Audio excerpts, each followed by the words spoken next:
Chiffon power purifier के presentation में आपका स्वागत है। ये सिंगल फेज का 1 किलोवाट का हमारा एक्चुअल डिवाइस है जो कि पर्टिकुलर साइट पर उस लोड के अकॉर्डिंग इंस्टॉल होता है। इनपुट के अगर हम डिवाइस के कनेक्शंस की अगर बात करते हैं तो ये इनपुट का कनेक्शन है जो यहाँ की कनेक्ट किया गया है, और ये आउटपुट है। आउटपुट को हमने कनेक्ट किया हुआ है इसमें बोर्ड में, इससे दो हमने वायर्स कनेक्ट निकाले हुए हैं। बल्ब भी जा रहा है कि ये 2 वायर नोड में कनेक्टेड है। ठीक है।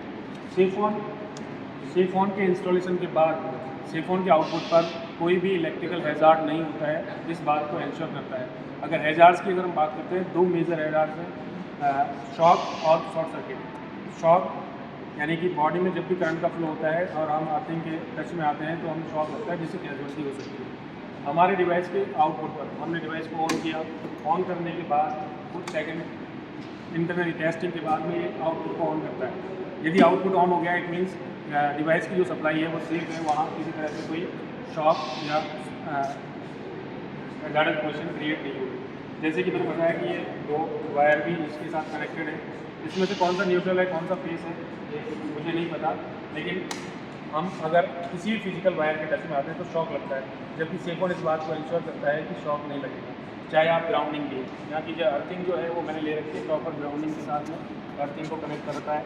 ये मैं वायर को पकड़ा हुआ है, जो कि मेरी अगर आप चेक करेंगे तो मेरी बॉडी से करंट का फ्लो हो रहा है, आप देख सकते हैं। जो भी यहाँ का वोल्टेज है वो मेरी बॉडी के थ्रू फ्लो हो रहा है, ये देखिए। ठीक है, यानी कि शॉक फ्री पावर है। अब ये कंडीशन अगर पानी के साथ कभी होती है, पानी के साथ भी कई बार ऐसा होता है कि वायर्स आपस में गिर जाते हैं, तो ये मैंने पानी में डिश किया है और साथ में ग्राउंडिंग भी पानी के साथ में मैंने, तो इस तरह से शॉक फ्री पावर आपको मिलती है और इस तरह कोई भी कैजुअलिटी की जो संभावना है शॉक की वजह से वो नहीं होती। सेकंड जो प्रोटेक्शन है, सेकंड प्रोटेक्शन में है शॉर्ट सर्किट का। जब भी शॉर्ट सर्किट कोई कंडीशन क्रिएट होती है तो इंस्टेंटली सिफोन पावर प्योरीफायर 10 मिली सेकेंड्स में सप्लाई को रोक देता है, अगले RCB से पहले, जब भी यहाँ पर RCB लगा हुआ है। ठीक है, ऐसे किसी रेस्पॉन्स टाइम के लिए, और जब तक आप मैनुअली इसको ऑफ करके ऑन नहीं करेंगे सप्लाई ऑन नहीं होती। ये सप्लाई जैसे सर ने ऑफ कर दी है, वापस ऑन किया है, ये सप्लाई का आउटपुट वही इंटरनली टेस्टिंग करेगा और आउटपुट को ऑन करेगा। ये आउटपुट ऑन हो गया है। अब आप देखेंगे कि जब शॉक नहीं लग रहा है, लीकेज अगर कहीं होता है, चाहे वो ह्यूमन बॉडी के थ्रू हो या डायरेक्ट लीकेज हो, तो आप उसको रेक्टिफाई करने के लिए क्या करेंगे, तो उसके लिए हमने एक जो नया इसमें एड ऑन किया है कि अगर हम हमारे डिवाइस की सेंसिंग को यहाँ की न्यूट्रल के साथ में, ग्राउंड के साथ में या अर्थिंग के साथ में कनेक्ट कर देते हैं, और जब हमारी बॉडी के थ्रू या डायरेक्ट कोई भी लीकेज होता है, चाहे वो न्यूट्रल में हो या फेज वायर में हो, अगर लीकेज होता है तो वहाँ पर हमारा डिवाइस इंस्टेंटली सप्लाई को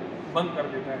जैसे कि मान लेते हैं यहाँ का कि अर्थिंग के साथ मैंने इसको कनेक्ट कर दिया है और ये ज़मीन पे गिर गई।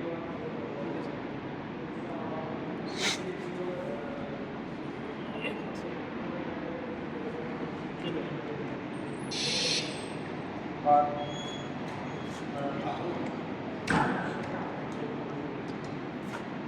जैसे ही मैं किसी वायर के टच में आता हूँ, ये टच हो गया, अभी तक मैं ग्राउंडिंग नहीं हुई, मैंने शूज़ पहने हुए, बाई चांस मैं ग्राउंडिंग हो जाता हूँ तो क्या करेगा, इंस्टेंटली सप्लाई को बंद कर देगा। और जैसे ही आप इसको ऑन करेंगे और अगर आप ग्राउंड से अलग नहीं हुए हैं, फिर लाइव वायर के टच के अलग नहीं हुए हैं, तो ये सप्लाई को ऑन नहीं करेगा। बाई चांस जैसे ये अभी जो मैंने बताया कि ऑन करता है कि नहीं करता है, ये भी मैं आपको बता देता हूँ।